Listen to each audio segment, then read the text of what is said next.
Hi, it's Matthew Reed here, and today we're going to be making a short workshop video. So we're going to be fitting handles to files. Fitting handles to files is really important because firstly you can handle the file properly when it's fitted with a handle, and secondly using a file without a handle can be really dangerous. The tang can easily damage your hand or wrist. What you're going to need for this operation are some strong safety gloves, some eye protection, your file and file handle, and a gas torch. I particularly like these Python brand handles because the handle itself is hardwood, it's solid beech. The ferrule, which is really important for safety, is spun onto the wood so it can't fall off, and the hole drilled by the manufacturer is axial with the work, and it's a decent size to receive the file tang.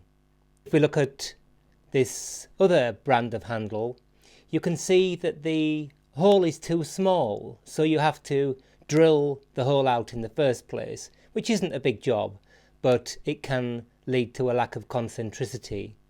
But importantly, the ferrule is just pushed on to the wooden file handle body, and in this case it's already loose, which is unsatisfactory. My method for fitting handles to files is to burn them on, that is to heat the tang of the file until it's glowing red and then drive it into the wooden handle. You may have heard about this elsewhere, and it's a good method, but it has its limitations. So the limitation of the burning on method is that when the red hot tang of the file is driven into the file handle, the metal is hot enough that it continues to burn the wood away, and sometimes the handle becomes loose again, so totally defeating the object. So the method I'm going to show you, we soak the handle first in water, which means that the metal burns the wood but is then cooled. Because the red hot tang of the file will turn some of that water to steam or water vapour, what we do is to drill a small hole in the side of the file handle to let that steam out. First thing we're going to do is to mark on the file handle the approximate position of the end of the tang when it's fitted. Next, we're going to drill a hole into the side of the file handle that links up with the main hole that runs along the length of the file handle. Now we're going to let the handle soak in water overnight.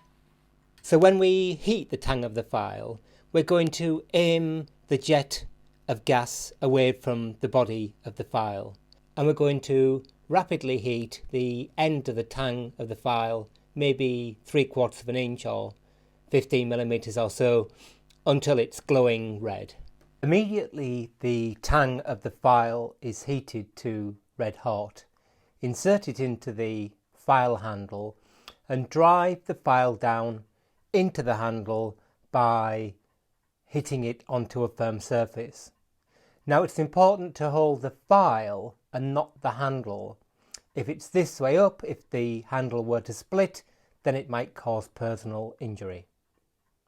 As soon as the file is in the handle, we're going to put the assembly into cold water so it cools as rapidly as possible. So here's our file handle. It's been soaking overnight, and you can see the little hole that we drilled earlier where the steam is going to come out when we drive the tang of the file in. So we begin heating the tang of the file with the gas flame. Normally we'd use a heat resistant material below the metal to reflect heat back into the work. You can see the tang of the file is beginning to glow, and the temper colours are slowly creeping towards the body of the file. We're now quickly pressing the file into the file handle, and we'll strike it on a firm surface and then immediately plunge into cold water. So the file has now cooled, and you can see that the tang of the file has been driven right into the body of the file handle. The file handle is drying out. So as the file handle dries, it'll contract even more onto the tang of the file, and no doubt there'll be a little bit of rusting in there as well. So the file handle is well and truly soundly onto the file and ready for use.